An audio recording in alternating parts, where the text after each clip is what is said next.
It's live Q&A time here on Chicago Bears Now. I'm your host, as always, Harrison Graham. Hope you guys are having a Merry Christmas, and let's get into today's mailbag. Mad Bro, $5, appreciate it. Let Pace draft this year. We don't need a quarterback. Pace draft's great. Late round running back, wide receiver, gadget guys, then promote him to president and get Sean Payton.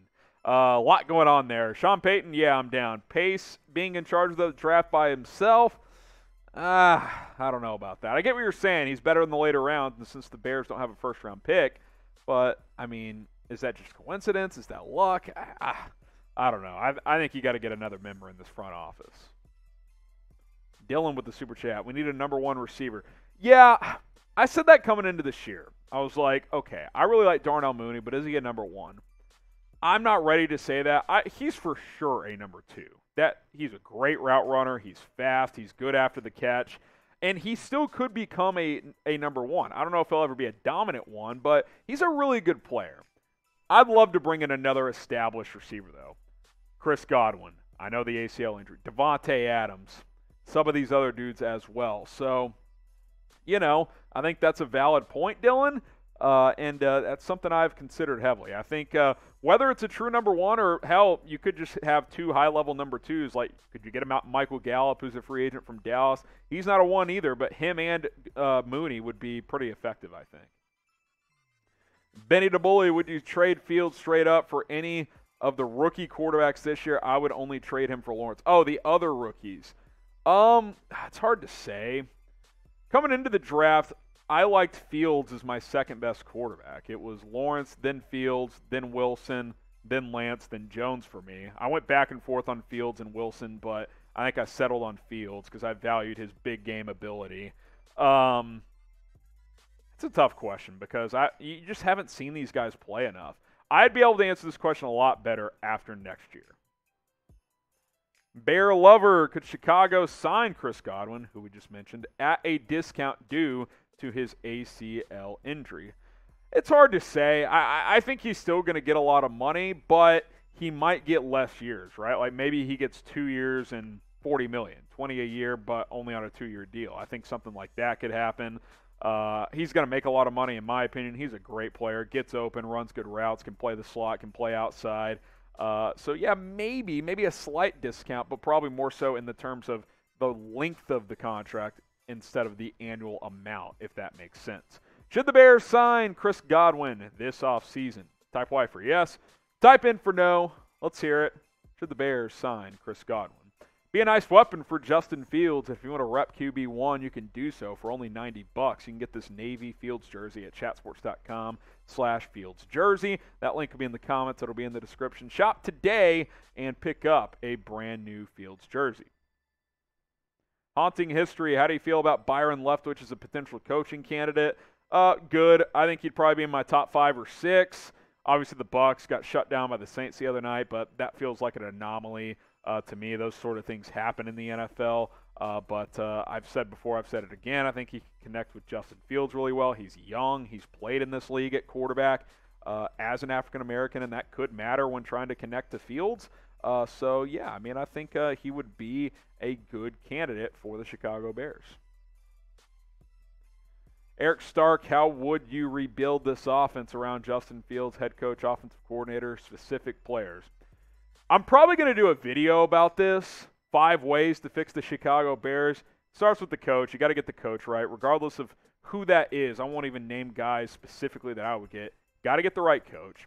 And if that coach is not an offensive guy, you got to get the right play caller that can connect with Fields, play to his strengths, because Matt Nagy doesn't do that. Specific players. Got to get him another receiver. Got to get the O-line a little better. So add one big-ish time receiver, 1 to 2 quality offensive linemen. I think you'd be in a much better place up front there. You're not going to go from below average to tremendous on the O-line overnight, but can you be above average next year? I think that would help. And then get him, another weapon at receiver. And I think those 2-3 things with the coaching stuff incorporated, I think that could make this team go from a 17 points per game to 25 points per game. I really do. Nathan, what should the Bears do this offseason? Very similar question, right? Get the coaching figured out. Decide if you're going to move on from Ryan Pace as well. And then you got to decide on your own free agents and then really hit the ground running. get aggressive in free agency and potentially in some trades as well. Don't have a first-round pick. Do you want to try and get one? If so, who are you going to consider to put on the trade market? So a lot of things to consider, but legit CB2, I'm not ready to just say, oh, Thomas Graham, he's that. I think he can be a piece, but let's see how he plays final 3 games. New center, probably a new second lineman too, whether it's a guard or tackle, probably a guard, and then a legit receiver to go opposite of Darnell Mooney. Those are 3 things I'm looking at. Michael Ortman, what would you say to cleaning offensive line out except for rookies and getting players with attitude that protect QB before, during, and after the play? Well, what I would say, Michael, and I appreciate the super chat, is if only it were that simple, right? Bears don't have a ton of draft capital, so you can't just say, okay, if you're not a rookie, get out. Cody Whitehair's under contract. You hope he bounces back next year. James Daniels is a free agent. Are you going to bring him back? You can't spend, all 5 of your draft picks on offensive linemen. You're going to have to probably sign 1 or 2 as well in free agency. But hear what you're saying. I liked what Tevin Jenkins did. I liked what Justin Fields said, saying we need more of that. We need more of that fire, that attitude. So, yeah, I'm in agreement on the attitude side of it. But you can't just be like, get out. Like, you still got to field a roster. Subscribe to the channel. This is a roster of about 12 here at Chat Sports because it's not just me here at Chicago Bears Now. Producer Jack produces a lot of our videos, but we have an entire staff helping you guys get caught up on the latest Bears news, rumors, live streams, and more. The best way to support us is to subscribe. It's free. It really helps. The more subscribers we get, the more videos we're able to do. It's meritocracy here at Chat Sports, so hit that big red button and subscribe today. All right, J-Rock, you like Eliot Wolf as GM? I need to look into him more if I'm being honest, but I like a lot of dudes more than Ryan Pace, so I wouldn't say no. Jake Cohen, who is the most likely next head coach? It's hard to say most likely, right? I don't think there's enough rumor mill out there yet on who the leading candidate would even be. I think some names that'll garner interest from the Bears. I think Doug Peterson will be a guy. Honestly, I think Todd Bowles will be a guy they look into, the Bucs DC, who was the head coach of the Jets and did okay there, but then flamed out at the end. I think that Ryan Day of Ohio State is a guy they'll have some interest in. I've heard Luke Fickell's name thrown around. Who knows if that's real or not, but I think those are some names. Brian Dable, I think, is a name they'll be interested in. We'll see about Kellen Moore as the Cowboys' offense has kind of sputtered a bit in the second half of the season, but I think those are some names to keep in mind. And, the deep home run type of guys are a guy like Sean Payton. Is he achievable? Is there any chance you could get him? If there is, you have to pursue that. Nixon, Pompil, Harrison, I am focusing on the draft moving forward. Same draft free agency, that's the focus here. It's the only happiness I have as a Bears fan, like it's time for a Bears mock draft. After Christmas, it might be time. I was going to wait till the season's over, but I might just have to do it. So if we get enough subscribers between now and the end of the new year, I will probably do a brand new mock draft. So subscribe. Tell all your friends, hey, if we get a bunch of new subscribers, then a new mock draft will come out. Josip, let's see. How good is the next cornerback in safety draft class? Are the Bears going to draft better secondary, or are they going to find free agents? I mean, with limited draft capital, it's going to have to be some free agency, but it's a good corner class. It's a good safety class as well. I think there's going to be some value there in the second and third round. I do tend to agree. You at least need one corner and one safety to add to what you have. I assume Eddie Jackson will be back next year, but you need someone next to him. It can't be Tashawn Gibson, I'll tell you that. So, I think those are two areas that I'm keeping a close eye on. Munster, 2215, would you resign a Fetty, move him to left guard, and move Whitehair to center, and leave Jenkins and Bourne at tackle next year? I'm kind of done with the Fetty, if I'm being honest with you. I don't think he's that good. Whitehair did struggle this year. Would I move him to center? He didn't play that well there for the most part. I don't know. You just got to hope he plays better next year, regardless of what position he is, because he's under contract. Cody Whitehair is likely not going anywhere next year. Do you believe in Justin Fields? B for believe, type D for don't. I do. I am a believer in him. I think you just got to get a little bit more around him, starting with the coach. But I still think he's going to be really good. I see the flashes. I've seen the flashes. The advanced metrics tell us that he's got a lot of potential. So go ahead and Let us know what you think. B for believe or D for don't. Mad Bro, why does Nagy call a screen on 2nd and 24, that wide receiver screen, to David Montgomery, I think it was, who was split out there? He's just terrible, isn't he?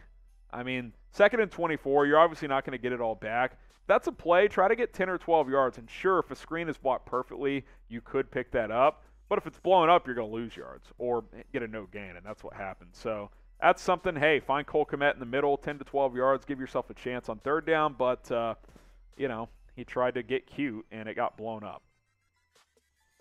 A10 Fang, would we be having more success if we kept Mitch and got a new coach? I don't think so. Maybe with a new coach, but I don't think Trubisky was the guy.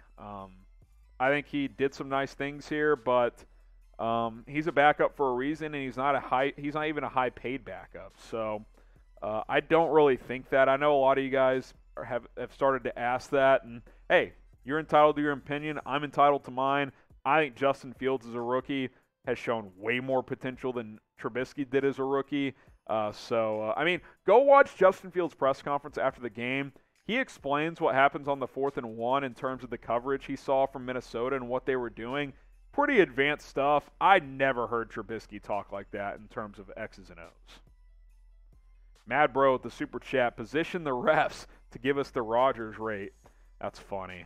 By the way, and I'm a firm believer that for the most part, good versus bad calls kind of evens out by the end of the season. But doesn't it feel like the Bears have been on the short end of that stick this year?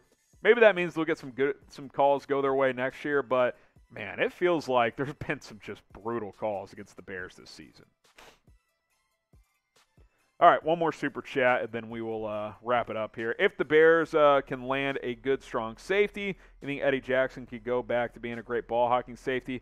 I think you got to get that mindset back into him. Hey, you're a ball hawk. You're not a tackle. You're not an in-the-box guy. Like, that's what his role needs to be. That's when he was great, and he hasn't been that the past couple of years. So whoever runs the defense next year, whether it's still Sean Desai or someone new, that's really what you got. You got to key him in on that, because realistically, he's probably going to be here for at least one more year. You could cut him or trade him and save some money, but you're going to get hit with some dead cap money, and then you got to replace him.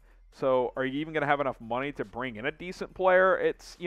He's probably going to be back next year, and hopefully he gets back to 2018, 2019 Eddie Jackson, because the last 2 years, he has not been that guy.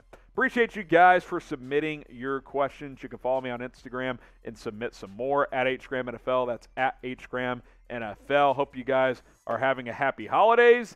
Slide in my DM, say, go Bears on Instagram.